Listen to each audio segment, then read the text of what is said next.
একটা অনশন কর্মসূচি হচ্ছে।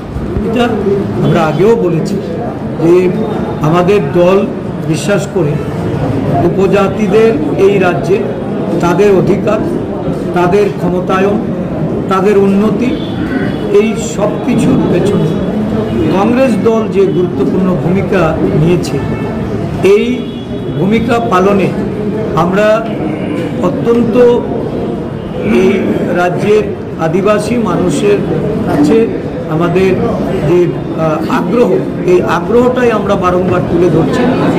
125তম সংশোধনীর কথা প্রস্তাব আকারে আমাদের কংগ্রেস সরকার থাকতে ডক্টর মনমোহন সিং ওনার প্রধানমন্ত্রীতেই সেটা উত্থাপন, এবং দেখা গেছে যে ক্ষমতায়নের প্রশ্নে এই সংশোধনী অত্যন্ত জরুরি।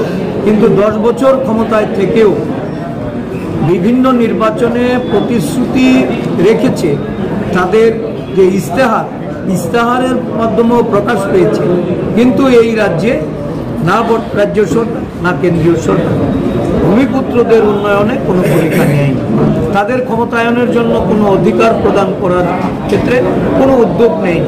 তাই আন্দোলন, যে কোনো রাজনৈতিক দল আন্দোলন করবে, এটা খুব স্বাভাবিক। আন্দোলনের প্রতি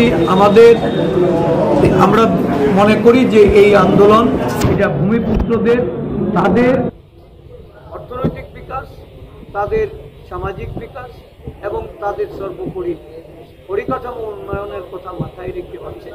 স্বাভাবিকভাবে এই আন্দোলনের বিরোধিতা করার কোনো কারণ